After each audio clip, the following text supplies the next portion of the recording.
Hey guys, Sarah here. Welcome back to my channel. Today I'm going to be breaking down some of the makeup terminology that we are so guilty of using, and I know that if you're new to makeup, you're probably listening to these words thinking that we're speaking a different language, and it can be super confusing. So today I just want to break down some of the beauty terms that you may be hearing and don't know what they mean. So if you're interested in that, then keep watching, and if you're new here, don't forget to subscribe before you leave so you don't miss any of my future videos. All right, let's get into it. The first word is fallout, and fallout generally speaks about eyeshadow. So I'm just gonna kind of show you. It's when you have an eyeshadow and you have some on your brush and then you put it onto your eyelid and some of it falls out onto the bottom of your eye. So a really good way to prevent that is once you pick up your eyeshadow, you can tap it and you can probably see some of that falling off. If you do that, the stuff that would fall down onto your eye will fall onto whatever surface you're tapping off your brush on. Another way is to put extra powder under your eyes and then the eyeshadow will fall onto that and then you can just wipe that powder away when you're done doing your eye look. Or a third way is to do your eyeshadow first and then you can just use a makeup wipe or whatever and then do your foundation and your face makeup after that. Sitting here, I feel like I'm like teaching a 6th grade vocabulary class because I don't think I've talked about words and their definitions since I was in grade school, but here we are. All right, the second one is waterline, and your waterline is the space between your eyeball and your lashes. So it's right up next to your eyeball and it's where you can put eyeliner. And I personally don't put eyeliner in my waterline because if you put dark eyeliner, I actually mentioned this in my 10 beauty hacks for beginners, which I'll link up here. But if you put dark eyeliner in your waterline, it'll close up your eyes. But if you put a white or a nude, it'll open up your eyes. But yes, your waterline is just the area between your eyeball and your eyelashes. So like right in there. And then going along with that is your tight line. So your tight line is essentially your waterline on the top. And so you can also put eyeliner up there. And that's just between your eyeball and your top lash line. It's right in there. And if you put eyeliner right on your top waterline, it'll just look like your lash line is a little bit thicker. And so that's a good trick if you don't want to look like you're wearing a lot of makeup or eyeliner, to just do a little bit of eyeliner on your waterline and then use mascara and it'll look like your lash line is a little bit thicker. Next up is pan or hit pan. And essentially what that means is any product that you have comes in whatever the packaging is.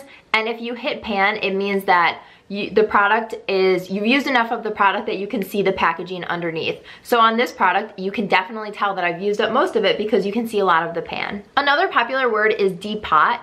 And the examples that I have sitting here are kind of terrible, but basically it's any palette or any eyeshadow that you get, any powder or basically any product that you get, you can take it out of its packaging. So these are all placed in metal pans and you can take them out and then place them into like Z palettes.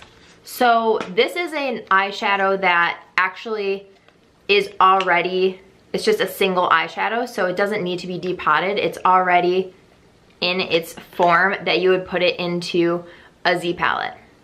So this would just be magnetic and you can just stick it into a palette and then have a bunch of single eyeshadows. So this is good if you buy single shadows from like Makeup Geek or Anastasia Beverly Hills or MAC or any of those eyeshadows. ColourPop has a ton of them, that you can just take them all out of here and then just put them into any palette that you want, and you can kind of create your own palette so you don't have to carry around all of the single shadows.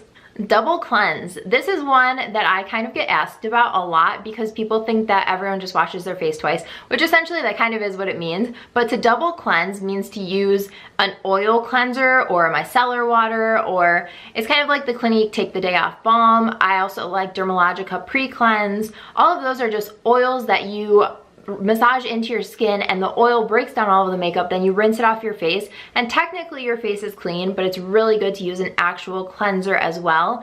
And so that two-step process of using an oil or a balm that takes your makeup off and then also using a cleanser, that process is called double cleanse. All right, your Cupid's bow. So this is something that I didn't know what it was for a very long time, but it's essentially just on your lips. Now I'm using a pointer. I'm like full on turning into a teacher right now. Who knew? Anyway, the Cupid's bow is just like this area right at the top of your lips where you have the two little peaks. That area is your Cupid's bow. It's hard to talk and point to your lips and like try not to move your lips. Moving on is your crease. So your crease is on your eye, and it's essentially the spot where the skin that actually covers your eyeball and then the skin that is just in your eye socket meet. So like right in here where the median of that skin is. That's so hard to explain. What a dumb thing. I'm obviously not a good teacher. But yeah, essentially like right where you can kind of just feel it, like where your eyeball ends and your eye socket begins, that is your crease. Color correcting became super popular over the past couple of years, and essentially what it is if you have any problem areas, like if you have dark under eye circles, those are usually blue toned, so if you put an orange toned concealer under your eyes, it'll kind of balance out those two colors and create a neutral surface, and then you can just do your makeup regularly and it'll cover your dark circles more.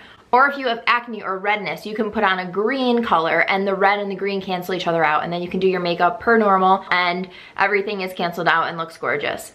I totally understand the concept of it, but for me it's just an extra step. There are tons of full coverage concealers and foundations that will cover up any issues that you have, so I don't really understand the point of color correcting.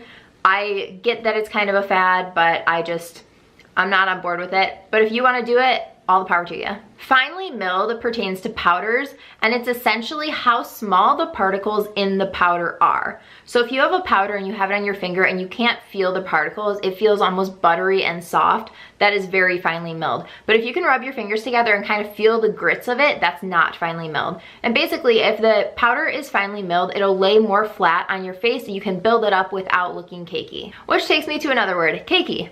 Cakey is essentially when you put more makeup on than you should, or if your makeup is breaking up because of oil, or you have dryness or anything like that, and you can just kind of see the texture of your skin, not even of your skin, but of your makeup, or if you just layer too much on and it kind of builds up in areas. A lot of times you'll get cakey right around your nose area or like in the chin crease.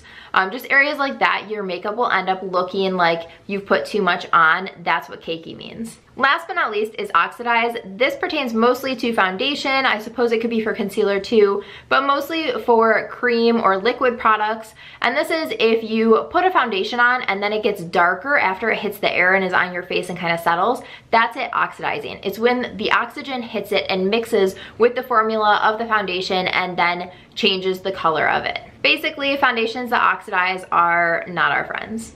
Alrighty guys, that is everything for this video. I hope that it was helpful for you. I hope that you learned something maybe. Let me know how good of a teacher I was down in the comments. And if you want a part 2, let me know.